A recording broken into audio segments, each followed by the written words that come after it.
Trung chào cả nhà. Nay Trung mời cả nhà ăn bánh mì nướng muối ớt cùng Trung nha. Đây bánh mì nướng muối ớt này mọi người.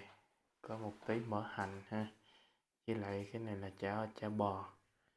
Trung rưới tương lên ăn cho nó thơm, nó ngon mọi người. Trung mời mọi người nha.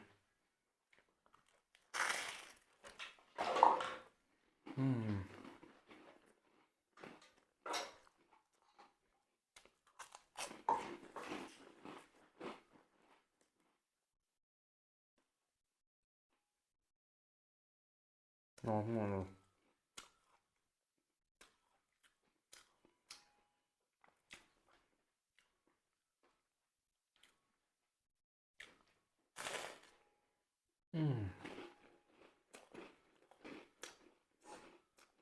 Giòn giòn, thơm thơm, ngọt ngọt mọi người.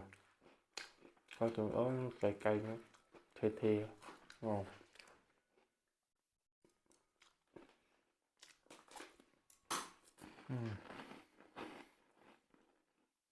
Đây chả bò mình cắt lát nhỏ rồi mọi người.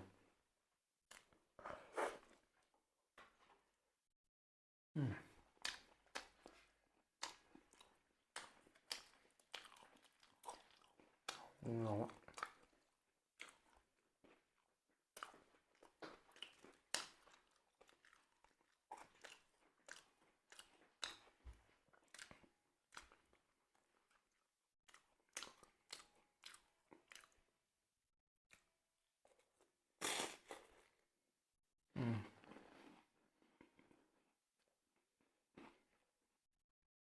Ngon.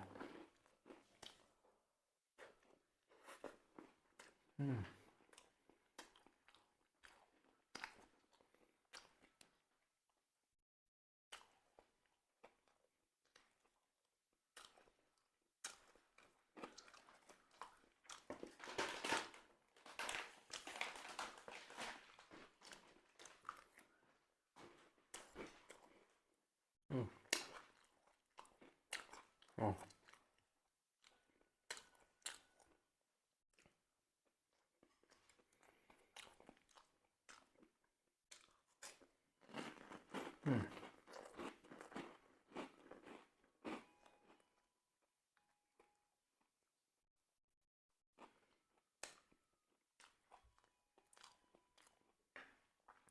Ngon mọi người.